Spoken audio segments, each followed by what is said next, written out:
Hello viewers, আসসালামু আলাইকুম। দেশ এবং দেশের বাইরে থেকে যে যেখানে দেখছেন সবার প্রতি আমার আন্তরিক মোবারকবাদ। মেয়েদের চেহারা অল্প বয়সে নষ্ট হওয়ার কয়েকটি কারণ সম্পর্কে আজকে বলবো। আজকের ভিডিও মেয়েদের জন্য, বিশেষ করে যে সকল মেয়েরা কম বয়সেই তাদের চেহারার উপরে ছাপ দেখতে পাচ্ছেন এবং 25 বছরেই 35 বছরের মতো লাগে, 35 বছরেই 40 বছরের মতো লাগে, অথবা 40 বছরেই 50-60 বছরের মতো লাগে। তো সেক্ষেত্রে কি জন্য লাগে এটা অনেকে অজানা। তো যে সকল মেয়েরা অল্পতেই তাদের বয়স্ক মতো চেহারা দেখায়, তো তাদের উদ্দেশ্যে আজকের ভিডিও। তো বিশেষ করে এই চেহারা বয়স্ক ছাপ থেকে আপনি যদি বাঁচতে চান, তাহলে আপনাকে অবশ্যই কয়েকটি রুটিন বা উপায়গুলো মেনে চলতে হবে। তাহলে দীর্ঘক্ষণ সময় পর্যন্ত আপনি সুন্দরভাবে থাকতে পারবেন। অনেক ক্ষেত্রে দেখা যায় মেয়েরা দ্রুত বিয়ে হয়ে যায়, অল্প বয়সে যাদের বিয়ে হয়ে যায় সেক্ষেত্রে কিন্তু তারা অল্প বয়সে মা হওয়ার কারণে তার স্বাস্থ্যহানি ঘটে এবং তার চেহারার ভিতরে বয়স্ক ছাপ দেখা যায়। আবার অনেক মেয়েরা আছে পরিণত, অনেক বয়স হওয়ার পরেও তাদের বিয়ে হয়, কিন্তু তাদের চেহারা বয়স্ক ছাপও তাদের মধ্যে পড়ে যায় বা বলিরেখা পড়ে যায়। তো এক্ষেত্রে এই চেহারা ছাপ বলিটা পড়ার বিশেষ অনেকগুলা কারণ থাকে। প্রথমত বলবো যে আপনি যদি গৃহিণী হয়ে থাকেন বা আপনি যদি কর্মজীবী হয়ে থাকেন, সেক্ষেত্রে আপনি অবশ্যই সকালের খাবারটা পুষ্টিকর খাবার খাবেন। অনেকে আছেন যারা হঠাৎ করে অফিসে চলে যাচ্ছেন বা কর্মব্যস্ততার কারণে বাইরে চলে যাচ্ছেন, বিশেষ করে এখনকার মেয়েরা অনেকেই কর্মজীবী, তো তারা হুট করে এক কাপ চা, একটা বিস্কিট খেয়ে দৌড় মেরে চলে যান, কিন্তু এটা ঠিক না। সবচেয়ে ভালো পুষ্টিকর খাবারগুলো সকালবেলাতে খেতে হয়।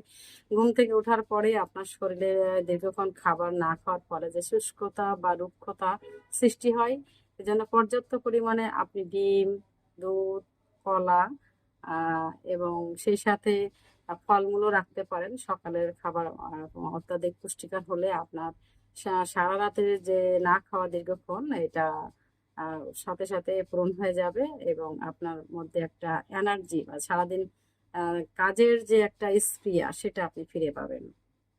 এরপরে দুপুরের খাবারটা আপনি অবশ্যই সময় মতন খাবেন। আপনি অবশ্যই এটা খেয়াল রাখবেন যেন আপনার খাবারটা সময় মতো হয়। আর তৈলাক্ত খাবার, মশলা জাতীয় খাবার, ভাজা পোড়া এগুলা খাবার দুপুরবেলা কখনোই খাবেন না, এগুলো বর্জন করবেন। এরপর আপনি অবশ্যই যদি দেখা যাচ্ছে যে আপনি কোনো রকমের সময় পাচ্ছেন না, তো আপনি এতটুকু সময় অন্তত নিজের জন্য বের করার চেষ্টা করবেন, যাতে করে আপনি নিজেকে সুন্দর রাখতে পারেন। প্রত্যেক মেয়েদেরই উচিত যে নিজের পিছনে সময় দেওয়া, কিছুটা সময় নিজের জন্য ব্যয় করা। তাতে তার নিজের শারীরিক মানসিক সমস্যা থেকে সে বেরিয়ে আসতে পারে। আরেকটি বিষয় যে আপনি যদি বেশি টেনশন ফিল করেন, যারা বেশি মেয়েরা টেনশন করে বা রাত জাগে, রাতে ঘুম হয় না, অথবা দিনে অত্যাধিক পরিশ্রম করতেছেন, রাত জেগে টেনশন করতেছেন, তো সেক্ষেত্রে আপনার চেহারা আহ নষ্ট হয়ে যেতে পারে, বয়স্ক চেহারা দেখা যেতে পারে বা মন খারাপ হতে পারে। তো সেক্ষেত্রে আপনি এটা করতে পারেন যে যে সকল মেয়েদের উদ্দেশ্যে বলি যে আপনি অবশ্যই আপনার চেহারার স্কিনকে সুন্দর রাখার জন্য, আপনার টেনশন মুক্ত থাকার জন্য, আপনার মনটাকে ভালো রাখার জন্য আপনি অবশ্যই আপনার পছন্দের কোনো কাজ করতে পারেন, শৌখিন জাতীয় কোনো কাজ করতে পারেন। সে কাজগুলো অবশ্যই কোনো গল্পের বই পড়া, আপনার পছন্দের কোনো গল্পের বই যদি থাকে তো আপনি পড়তে পারবেন। এবং সে ফুল বাগানে ফুল রাখা বা ফুল গাছে পানি দেওয়ার সময়টা যাতে সেখানে কাটাতে পারেন।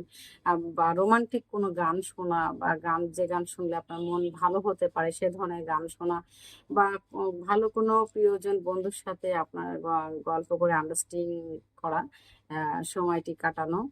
যে কোনো হোক, মোটামুটি আপনাকে ভালো রাখার জন্য যদি আপনাকে নিজেকে যদি একটু সাজগোজ করতে হয়, ভালো করে ড্রেস করে নিজেকে বারবার দেখে যদি আপনার ভালো লাগে, তো সেক্ষেত্রে আপনি এই কাজগুলো করবেন। এটা হলো 3 নম্বর কাজ। আর 4 নম্বরে অবশ্যই আপনি এক্সারসাইজ করবেন। আপনি অবশ্যই সকালে 1 ঘন্টা আর রাতে 1 ঘন্টা। যদি আপনার 1 ঘন্টা সময় না থাকে, সেক্ষেত্রে আপনি অবশ্যই 30-40 মিনিট ব্যায়াম করবেন। আপনি যদি ব্যায়াম করতে যদি বাইরে যেতে আপনার প্রবলেম হয়, সেক্ষেত্রে আপনি ঘরে বসেও করতে পারেন। অনেকেই জিমে যেতে পারেন না, তারা ঘরে বসেও করতে পারেন।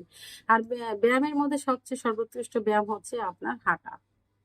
তো মেয়েরা অবশ্যই, আপনারা যারা, আপনাদেরকে একটাই সাজেস্ট করব যে অবশ্যই পর্যাপ্ত পরিমাণে পানি খাবেন, ফলমূল খাবেন, সময় মতন খাবার খাবেন। সকালে পুষ্টিকর খাবার খাবেন, দুপুরে সময় মতো খাবার খাবেন। আহ 3 নম্বর হচ্ছে টেনশন করা যাবে না, টেনশন মুক্ত থাকার চেষ্টা করতে হবে নিজেকেই, নিজের জন্য। আর 4 নম্বরে যেটা বলছে, অবশ্যই আপনি এক্সারসাইজ করবেন, ব্যায়াম করবেন, যাতে আপনার শরীরে যে চর্বিগুলো আছে এই চর্বিটা যেন, অতিরিক্ত মেদ চর্বিটা কাটিয়ে উঠতে পারেন। এগুলো মেদ চর্বি আপনাকে বয়স্ক ছাপ ফেলে দেয়, বয়স্ক মতো দেখায়। এগুলা থেকে বের হয়ে আসবেন। এখন এই সমস্যাগুলা অনেকেরই আছে, কিন্তু দেখা যাচ্ছে যে বিশেষ করে এর পরেও এতগুলা নিয়ম মেনটেন করার পরেও যদি আপনার বয়স্ক চেহারা ছাপ পড়ে, তো সেক্ষেত্রে আমি বলবো যে আপনার শারীরিক কোনো সমস্যা অবশ্যই আছে। সাদা সিরাপের সমস্যা বা মাসিক জনিত কোনো সমস্যা থাকতে পারে। আর বিশেষ করে এটাও যদি না থাকে, তো সেক্ষেত্রে আপনার অন্য কোনো রোগের সমস্যা আপনি ভুগতেছেন, যার কারণে আপনি অল্প বয়সে দ্রুত বয়স্কের মতো চেহারা আপনাকে দেখা যাচ্ছে। তো সেক্ষেত্রে আপনি দ্রুত কোনো ডক্টরের সাথে, আপনার স্কিন ডক্টরের সাথে বা আপনার শারীরিক টেস্টের মাধ্যমে আপনি পরীক্ষা করে দেখতে পারেন যে আপনার কোন সমস্যার জন্য আপনার শরীরটা, স্বাস্থ্যটা সুন্দর হচ্ছে কিনা।